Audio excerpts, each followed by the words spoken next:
La scène était typique, son mari criait depuis le canapé, exigeant un dîner dans 15 minutes, tandis que Katharina ouvrait le réfrigérateur vide, alors qu'elle avait passé tout le dimanche à faire les courses et à préparer les repas de la semaine. Mais cette fois, quelque chose a changé. Entre faim et fatigue, elle a eu une idée, il était temps de changer la donne une fois pour toutes. Imaginez, vous consacrez chaque minute libre à vous assurer que tout est prêt, les repas de la semaine, les factures sont à jour, la maison est en ordre et pourtant vous êtes traité comme si votre temps ne valait rien.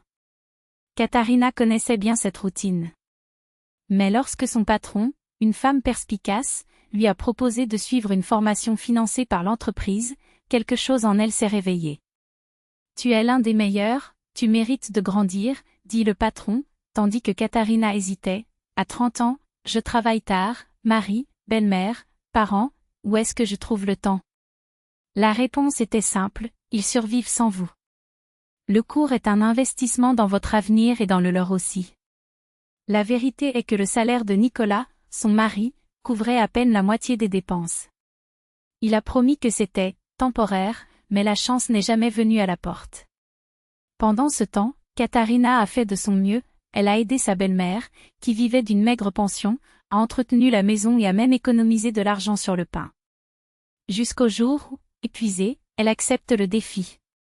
Il faisait ses courses, préparait des boîtes à lunch, surgelait des plats cuisinés, tout cela pour gagner quelques heures libres la nuit. Lorsqu'elle rentrait chez elle après son premier cours, épuisée mais épanouie, elle s'attendait à trouver un dîner prêt à oublier. Mais le réfrigérateur était vide. Où est la nourriture? Demanda-t-il avec incrédulité. Ta mère est venue, nous avons tout mangé, répondit Nicolas, comme si c'était la chose la plus naturelle du monde. C'est alors que Katharina a compris, soit elle passerait à l'action, soit elle coulerait pour de bon.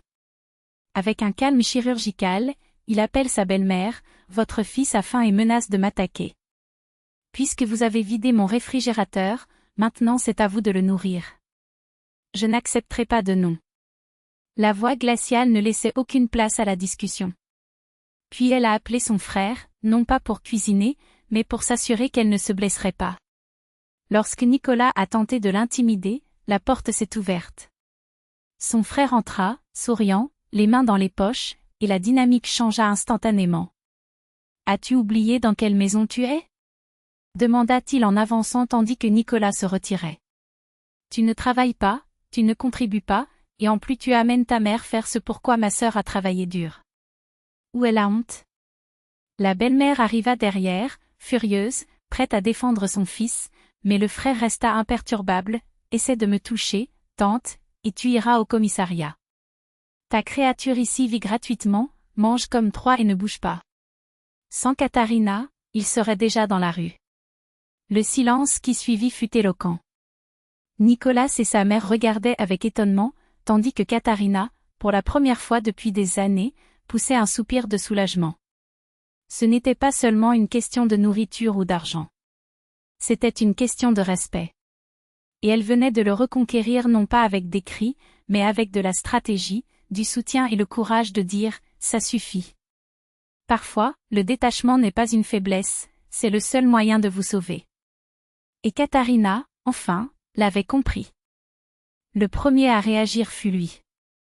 D'une voix tremblante, presque suppliante, il se tourna vers Katharina. « Katanka, mon amour, ce n'est pas comme ça. Nous ne nous comprenions tout simplement pas. Si tu avais dit que tu étais fatiguée, je l'aurais supporté, j'aurais préparé le dîner seul. Pourquoi appeler ton frère?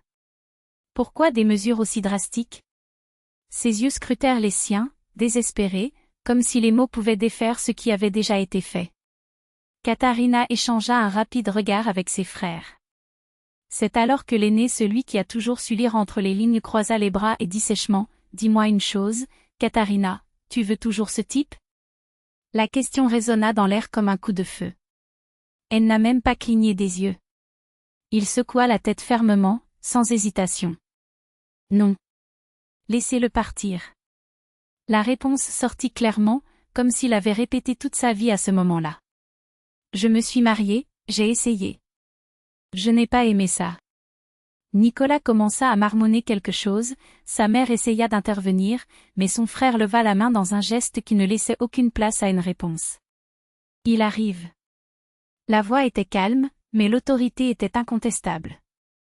Messieurs, et je dis messieurs par politesse, je vais vous l'expliquer franchement, comme si vous étiez des enfants, prenez vos affaires et partez. Maintenant. Les heures d'ouverture sont terminées. Il montra la porte avec un sourire qui n'atteignit pas ses yeux. On ne se verra plus jamais. 1 heure plus tard, l'appartement tomba dans le silence. Le frère est lui aussi parti, ne laissant derrière lui que l'écho de ses paroles et le poids d'une décision prise.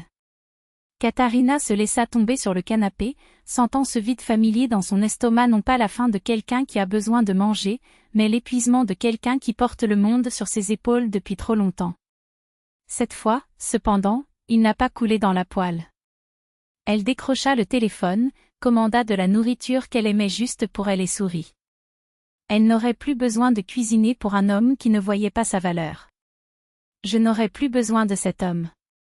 Devant elle se trouvait l'augmentation promise au travail, les cours auxquels elle voulait tant assister, le divorce oui, elle avait déjà décidé qu'elle ne lui donnerait pas une autre chance.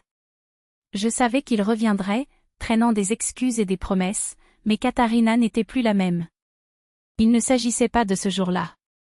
Il s'agissait de tout le monde.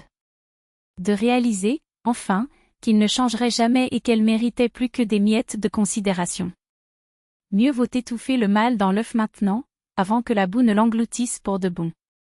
S'il y avait autre chose que du soulagement, c'était juste une légère oppression dans sa poitrine d'avoir impliqué son frère.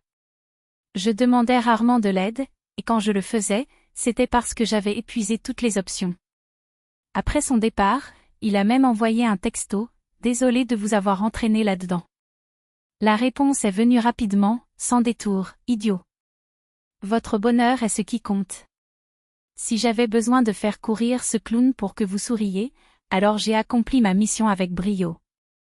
Voulez-vous que je fasse à nouveau le travail? Faites-le moi savoir, la formation est primordiale. » Elle rit doucement en se levant pour ouvrir la porte au livreur. Je savais que demain serait plus léger. Que chaque pas désormais serait le sien et le sien seul. Et pour la première fois depuis longtemps, cela ne lui faisait pas peur. Au contraire. Ce n'était que le début.